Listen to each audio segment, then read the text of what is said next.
Friday in the Locked On Steelers podcast, we talked a lot about the Browns offense with their new quarterback, Dorian Thompson-Robinson. But let's talk about the Steelers offense. What does Kenny Pickett have to do against one of the better defenses in the NFL? I want to focus on a specific aspect that we saw in all 22 footage that could play into this game. It's going to be a big episode here on the Locked On Steelers podcast. Chris Carter joined by Jenna Harner of Channel 11 WPXI. Let's get into it.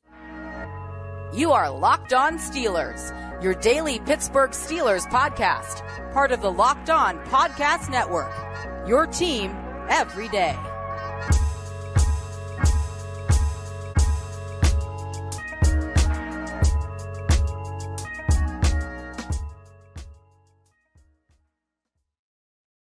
Hello and welcome to the Locked On Steelers podcast. I'm your host, Chris Carter, bringing you your daily dose of all things in the Pittsburgh Steelers. As always, you can find the show on your favorite podcasting apps and on YouTube. Like this video if you enjoy it. Subscribe to this YouTube channel to get all of your daily Monday through Friday episodes, as well as our bonus content. We thank you for making us your first listen every day because we're your team every day. And today's episode is brought to you by PrizePicks. PrizePicks is daily fantasy made easy. Go to prizepicks.com/LockedOnNFL right now, and you can use the code all lowercase LockedOnNFL for a first deposit match up to $100. More on them later. As I said before, we're joined by Jenna Harner of Channel 11 WPXI. She's always gracing us with her presence on Fridays. Jenna, how you doing? I am wonderful. I'm happy to be back. Sorry, the last couple weeks have been a little chaotic. I feel like we've said that every week this year. And it's just been the way that it is. But we're here. We're talking about some AFC North football. It's getting hot in the kitchen. Don't know about you, but I'm stoked for this weekend. I'm super stoked. We're recording this on Thursday before we know the results of Ravens-Bengals. That's going to be a huge game. I'll be covering Pitt-Boston College during that time for the Post-Gazette. But it's going to be, whatever happens there, it's still going to be a huge result either Sunday for the Steelers and the Browns in Cleveland. So let's talk about this game a little bit here. We spent a lot of time with Jeff Lloyd of Locked On Browns yesterday talking about Dorian Thompson-Robinson, him replacing Deshaun Watson, what the Browns offense still needs to do, all those types of things.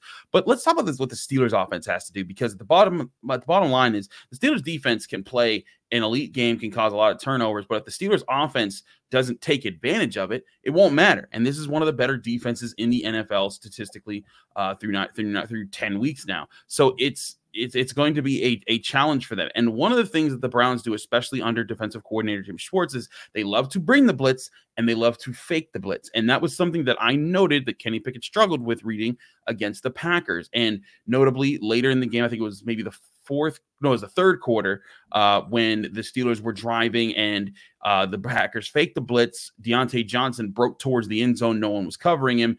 And Kenny Pickett didn't see him. He checked it down to Jaylen Warren, who was in coverage because the Packers faked a man blitz across the board, dropped back in the zone, and it was a missed opportunity for the Steelers. So that's what a lot of people qualify as a quote-unquote simulated pressure. And I went into the Steelers locker room on Wednesday asking Kenny Pickett and Diontae Johnson. Here's the first question to Kenny Pickett about the play, and then about that play specifically, and then about the impact of simulated pressures and how the Steelers have been working to counteract that. And it's followed up by Diontae Johnson receiving the same question. These were Kenny Pickett and Diontae Johnson from the Steelers locker room earlier this week. DJ was that one you let third down to DJ. Late third quarter. Yeah, he beat the guy off the line and adjusted his route. He did a great job of, putting his hand up. Obviously I didn't see him change the route. But still, he had the green light to do that. He beat him so bad off the line that he mailboxed and put his hand up. I just didn't see him adjust the route. What's the biggest challenge to facing simulated pressures where teams, you have to make those kind of quick decisions, but not only you, but the receivers also have to be able to see that at the same time? Yeah, it all works together. It's not just the line protecting and me getting the ball out. The receivers got to get their eyes around as well. So it's really three phases when you're talking about getting the football out of my hand. We're all working together on that, and it's big in practice to see it and then go execute the game. How much closer do you feel like you guys are to being on all three of those phases compared to where you guys were? Yeah, we're way ahead. I think the ball is getting out of my hand a lot faster this year. Helping the line out. Receivers doing a great job of getting open. Something that we got to continue to do, especially against great defense like the one we're facing this weekend. Kenny, what's the impact of pads? When defenses simulate pressure, show press of the line and they back off in the zone, quarterbacks have to adjust to that. What do receivers have? What kind of challenge is that like for you guys when you guys are going through your checks based off of the coverage you receive? Just understanding what the play call is. Sometimes it could be two plays in one. Certain covers, just got to understand the game as well as a receiver. Know your coverages too. that help you out with your routes, releases, whatever it is. And for the quarterback, it shows that y'all on the same page just in case they are in the coverage I weren't expecting. You have to check to that second play. It's like, okay, everybody understands what's going on, so we can be able to move as one. So a lot of talk there, Jenna, about them being on the same page. And that's difficult, right? Because it's not just Kenny seeing it, it's Diontae seeing it. And we're talking about like 2 seconds, really, where they have to decipher this, where they're firing off the ball. They're trying to execute what they've been coached to execute on that play. But while they're doing that, watching the defense and understanding what they're doing in those 2 seconds so that they can adjust at the same time, at the same pace, and have a chance to make a big play. And then, oh, by the way, finish that big play by making the throw and catching the ball and doing what you need to do after that. I feel like that's going to be a big story this week against this type of a Browns defense. It sounds so simple, right? Just go execute it. I mean, in theory, yes, but this is a big part of what we've kind of been talking with a lot of the offensive players about kind of consistently is just communication. And we know that there's been so much focus and so much talk about taking strides in each game, this offense wanting to get better. And we've seen that in the run game, but now I think this is kind of that opportunity. It's not going to be every play. It's not going to be the type of thing where, everything's going to work seamlessly and Kenny's going to see it, recognize it, Diontae's going to see it, recognize it, and they're going to complete that pass and it's going to be a touchdown. There very likely could be a chance that happens, but the reality of it is we just need to see a little bit more in that area where it's like, hey, how are they communicating? What are they seeing? What's working against a really, really intense, potent Browns defense, and then just being able to adjust and adapt, which is something we've seen the offense do kind of a decent amount this season. Absolutely. They've adapted to a lot. And one thing they've adapted to is running the ball really well late in the season here. They've gotten better at doing that, and that's allowed them to kind of take over a little bit. The Packers game was a prime example of that. They eclipsed 200 yards rushing. The Browns also, though, are looking at that. They're undoubtedly looking at it and saying, okay, we can't let Jaylen Warren and Najee Harris as a duo hit us time and time again. We have to force them out of it. And that means, to me, the Steelers, they have to be prepared for still want to run the ball, still try to run the ball, but be prepared for when they load the box, when the Browns are saying, hey, we're daring you to throw, have plays geared up that will give Kenny Pickett ample opportunity to make those plays, as well as guys like Diontae Johnson and George Pickens and potentially Pat Freiermuth, who looks like he'll be back this week. I was going to say you led right into my next point, but if Pat Freiermuth does come back this week, this offense looks drastically different than it did when the Steelers faced them the last time. Diontae Johnson was not part of that game. They really had to rely on George Pickens, and he did make some big plays, and it was just week 2.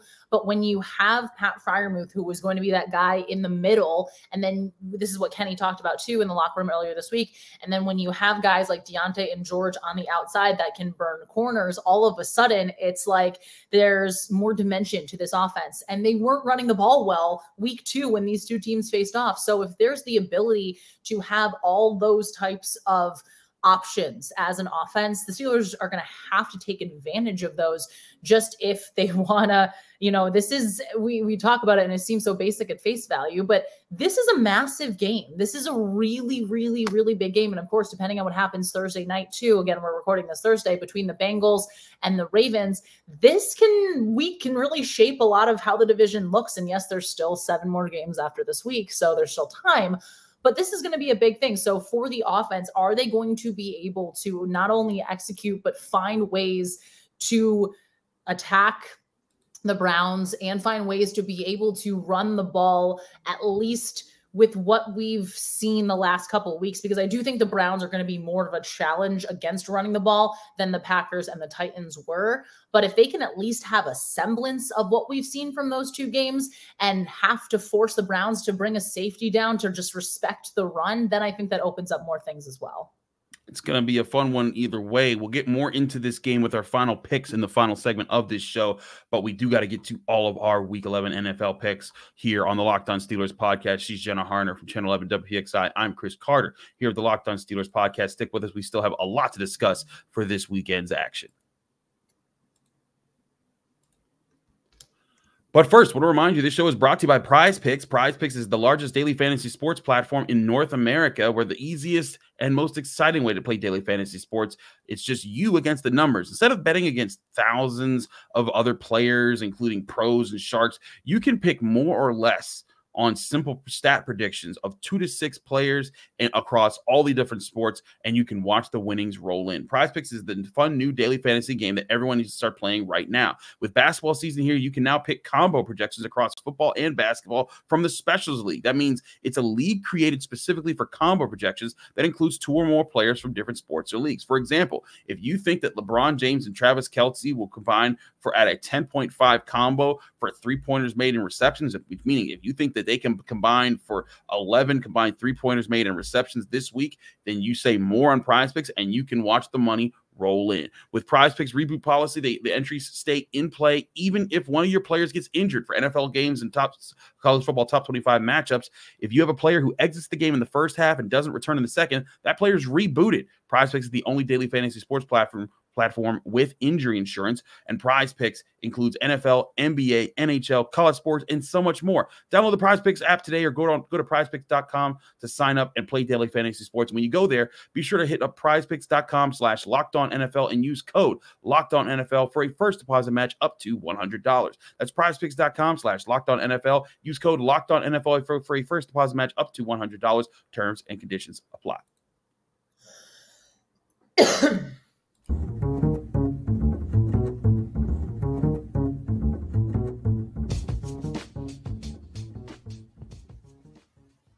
Back here in the Locked On Steelers podcast, I'm Chris Carter. She's Jenna Harner. We get to the picks part of this of the show, where Jenna, you are kicking butt right now. Not just against me, but against everybody. Right now, Jenna is tied for 21st in the ESPN Pigskin Pick'em Locked On Steelers Pick'em League. You have picked correctly 97 times this year. You're 97 and 52, tied for 21st. Our leaders right now are Cooper and Jay Smith, who are at 101 wins so far. That is crazy. I am way far behind all of y'all at 88 and 62. Still a good record. I'm hitting at 81%. That's a B in most places. What am I doing there? But Jenna, you have been on the money so far. Ooh, we're at the A+ range, and I'm loving it too. Whoever said fade Jenna Harner at the beginning. Yeah, fade that. How are you doing? Absolutely. Let's get to our picks here. As always, we skip Thursday Night Football because this is a Friday show, but we go to Chargers at Packers. The Chargers are 3-point favorites on the road here. Man, this is tough for me because neither of these teams have been particularly good, but I'm rolling with the Packers here. I think that they can pull it off at home. Chargers going to the Midwest up north and everything. And whereas the Packers haven't been good, the Chargers, they're 4-5, but I don't like their coaching. I think the Packers win. There's so many games this week, I feel like, that we're just kind of like back and forth. So like there's ones that I'm like, I feel like I should know exactly who is going to win this game, and I don't. This one's a toss-up to me. I'm going with the Chargers just because I think they're a little bit stronger of a team, and recently they've been playing some of their better football, but also I feel like the same can kind of be said about Green Bay too, especially with what we saw just in the last 2 weeks for them. Yes, I know the Steelers beat them, but we know how close it was coming down at the end. I'm going with the Chargers, but this one is, I'm not super confident in this one. Remember, all our lines are brought to you by FanDuel Sportsbook, the #1 sportsbook in America. Next game, 7-point spread. The Jaguars favored by 7 at home against the Titans. I'm taking Jacksonville. They're going to win at home. Yeah, I'm going with Jacksonville to win and to cover in this one. I went back and forth a little bit on this because the line was 7, and I feel like divisional games are always close. But I just think the Jags got a little dose of reality when they faced the Niners a week ago and when they got smacked. But I think this matchup really suits them well. I also think Will Levis having a big down week, Derrick Henry having a big down week as well. The Jags' run defense is decently solid, and I think this fares really well for them. The Dolphins are 12.5-point favorites at home against the Raiders. I know that the Raiders have played better since Antonio Pierce took over, but I think this is the week that the Dolphins kind of show that they're where the talent gap is between these two teams. I completely agree. Dolphins coming back off that bye. They're getting healthy at the right time. I'm also I like what the Raiders have done, but you beat Zach Wilson and Tommy DeVito. So not quite the offense that Tua Tagovailoa and the Dolphins bring. So I think the defense is going to get after Tua, but also he is one of the quarterbacks in the league that gets the ball out of his hands the quickest. I like Miami a lot here. The Cowboys also 10.5-point favorites against on the road against the Carolina Panthers. This is a gimme game right here. Panthers been struggling. Cowboys been rolling. Dak Prescott should have a big day. Yeah, if this is one of those, if you're in a survivor pool, this would be one of my top picks for that, just based on the way Dallas has been looking, especially Dak Prescott the last handful of weeks. Carolina's got some question marks big time. Kyler Murray and the Cardinals head on the road. They're 4.5-point dogs, to the Texans, who are at home. I'm taking the Texans. CJ Stroud continues to impress. I think Kyler Murray, he certainly stepped up last week, but the Cardinals, they are all still in a rebuilding phase. I don't care what anybody says. Well, the Texans, they're also kind of rebuilding, but CJ Stroud has them further along in that process. Yeah. Oh my gosh. He's been so fun to watch lately. He's thrust himself on the fringes of the MVP conversation here, which I think is incredibly warranted just based on his performance. And he's looked phenomenal. I like the Texans a lot, but this is going to be an intriguing game for me. How can he, are we going to see consistency from the Texans? And if he can answer that, then I think there's a lot of really good things moving forward. So I'm going with Houston. Giants at Commanders, Washington, 9.5-point favorites at home. Your New York Football Giants, Jenna. Tommy DeVito looks like he's starting again. I got to go with the Commanders. I'm sorry. Nope, I'm going with the Commanders as well. The race for Drake May is happening. I love it. Bring it on.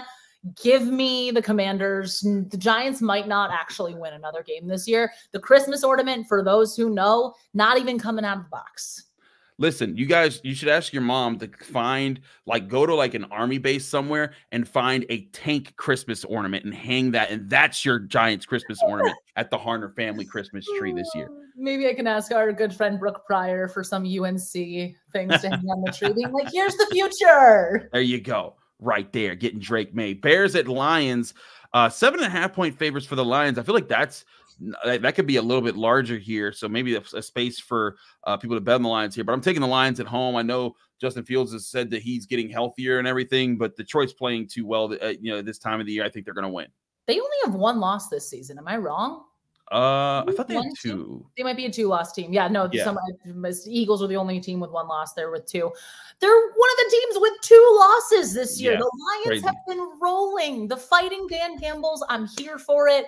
I think they're a much stronger team than the Bears. Jared Goff and Amon-Ra St. Brown have looked great. That connection has been phenomenal. I'm going with the Lions. Yeah, the Lions 7-2. They would be the 2 seed in the NFC right now if the playoffs started today. Crazy stuff from them. The Buccaneers at the Niners, another big spread here. Niners 11.5-point favorites at home. An East Coast team travels to the West Coast. The Niners beat the snot out of the Jaguars. I can see that happening again this week. Yeah, they that 3-game losing skid going into the bye, I think really helped turn a lot of things around. I think they get back on the right side of things and show us why they're one of the best teams in the league right now. I'm going Niners, no doubt.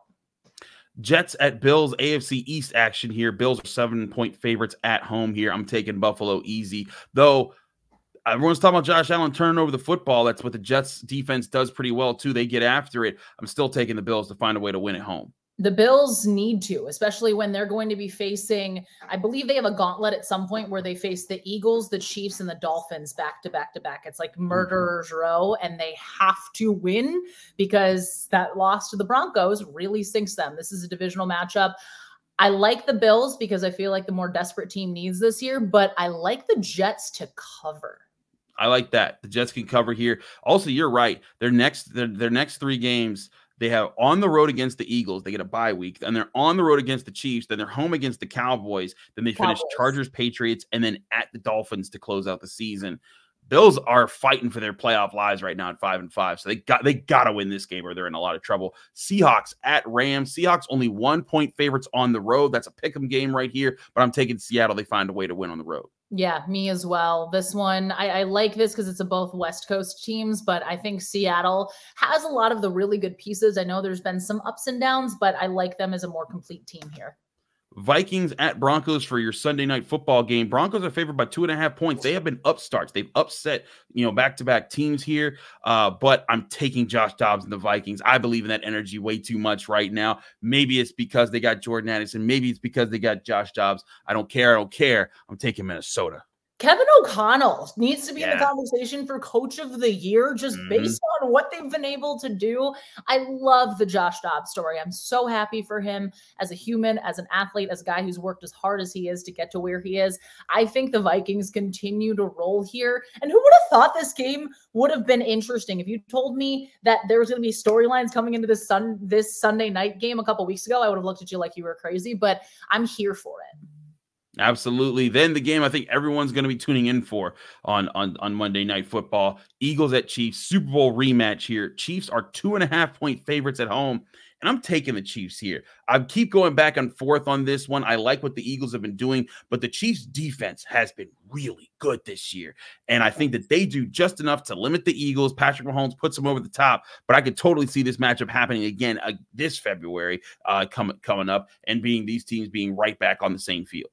I could not agree more. This game is so back and forth for me, but the Chiefs defense, I'm with you on that, is kind of what does it for me. Also, the Eagles secondary has been exposed in the last couple of weeks, and who's going to take more advantage of that than arguably the best quarterback in the league, Patrick Mahomes? So I think this is going to be a close game. This is going to be such a fun game. I cannot wait for Monday night. I'm going with the Chiefs in this one, but yeah, I think we'll see this matchup at some point again, probably.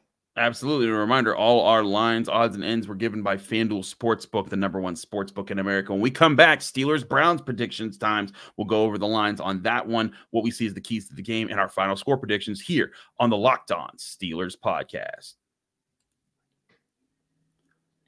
But first, I want to remind you this show is brought to you by DoorDash. Why root for your favorite team on an empty stomach? You can order DoorDash and save on football watch party favorites like ordering pizza, wings, pop, burgers, whatever you want, just delivered on DoorDash to get all those things delivered without missing the game. For me, I like to order some Big Shot Bob's wings right to my door, get the Frank White sauce on some Big Shot Bob's, or if I'm feeling traditional Pittsburgh, I get some Permanis, and that's sirloin steak and cheese. All that and more on DoorDash. Right now, you can get up to 50% off on a $10 value when you spend $15 or more on your first order when you download the DoorDash app today. When you download the DoorDash app, be sure to enter the code LOCKED23. That's LOCKED23. Subject to change. Terms and conditions apply. Get prepared for before game day. Stock up on your favorite appetizers or order all your tailgate gear at DoorDash. Then get ready to watch your team win. And if you want even more value on that, you can get the Dash Pass membership on the DoorDash app, and that gives you $0 delivery fees on all eligible orders. Again, don't forget, you get 50% off up to a $10 value when you spend $15 or more on your first order when you download the DoorDash app and enter code LOCKED23. Subject to change. Terms and conditions apply.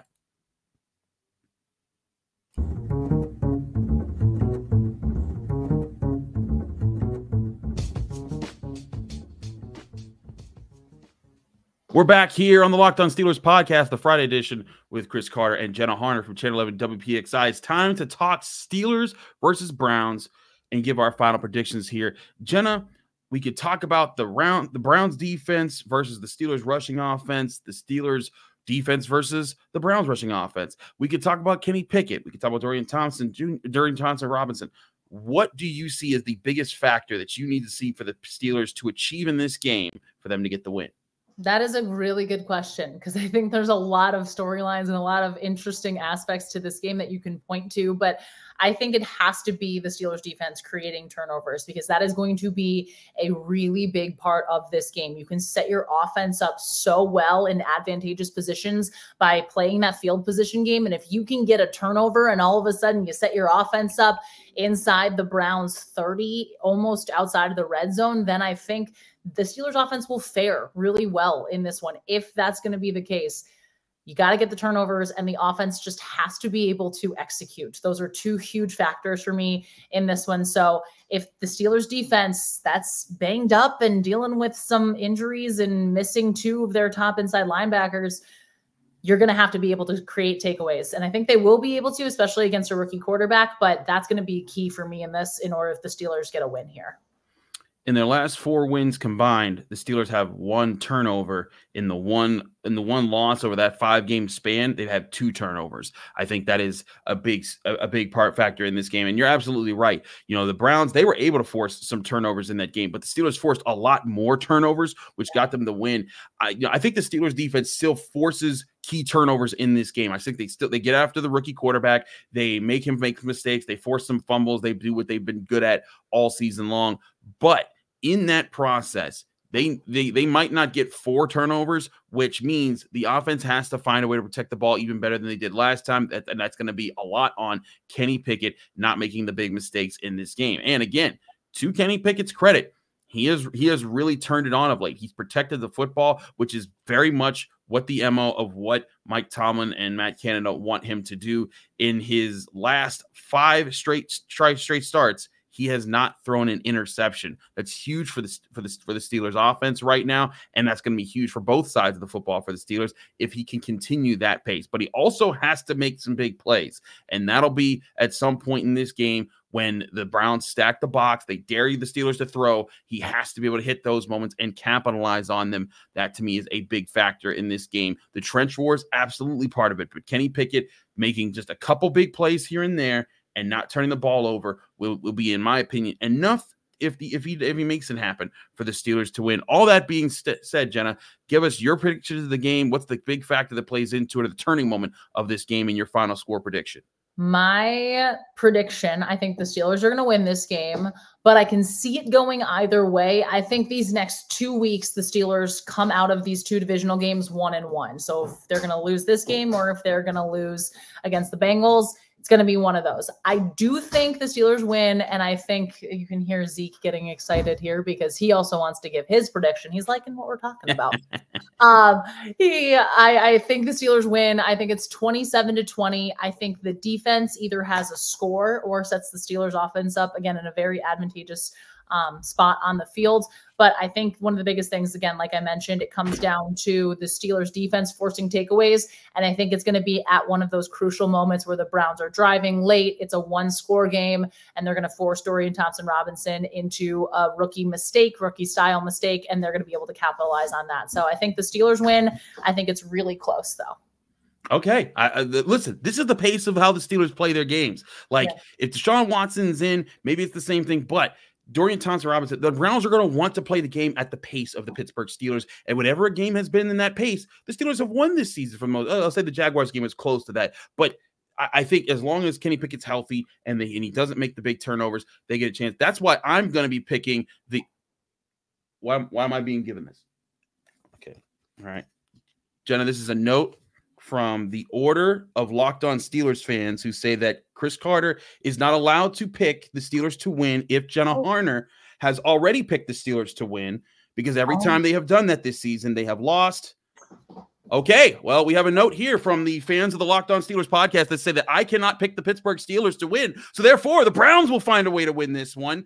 I'm going to say in crazy fashion, 18-13 or something crazy like that. There you have it. I have been ordered by Steelers fans who are furious every time we pick the same team to win. If we both pick the Steelers to win, they have been 0-3 this season. So therefore, I have by decree of the Order of Locked On Steelers fans, I am not allowed to pick the Steelers right now. So therefore, the Browns will win 18-13. What was your final score prediction, Jenna? 27-20. There you go. 27-20.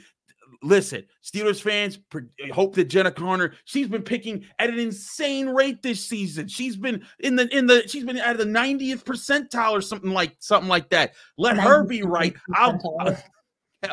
Excuse me, 97th percentile. Excuse me, Jenna Harner. I'm sorry for getting that wrong. They're tied for 21st place among 280 people right now, but that's Jenna Harner's pick right there. I'm Chris Carter, host of the Locked On Steelers podcast. Thanks so much for joining us. Jenna, thanks for joining us here on the Friday. Let people know they can find you, follow you, and get more of your work. Well, thank you for having me, as always, amidst all the chaos. Zeke says, where did he go? What up, Zeke? As well. He's excited. He's thrilled to be here. You can hear his tail. That's his excitement there. That's his tail. You can find me on Twitter at JennaHarner11, Instagram Jenna_Harner, and locally in Pittsburgh on WPXI. We will be in Cleveland this weekend for the game, so it's going to be a fun matchup. Absolutely. I'll be on Final Word, Channel 11, shortly. Well, not shortly after, late night after the game on Channel 11, WPXI, talking about the Steelers game, but also here on the Locked On Steelers podcast. So find me, Chris Carter, at Carter Critiques on Twitter, Instagram, TikTok, all the social medias, same handle, same place, at Carter Critiques. Find me at the Pittsburgh Post-Gazette, post-gazette.com for my work on Pitt and the North Shore Drive podcast that covers the Steelers, and of course, the Locked On Steelers podcast, Monday through Friday, breaking things down on your Pittsburgh Steelers. We'll see you here after the game here on the Locked On Steelers podcast.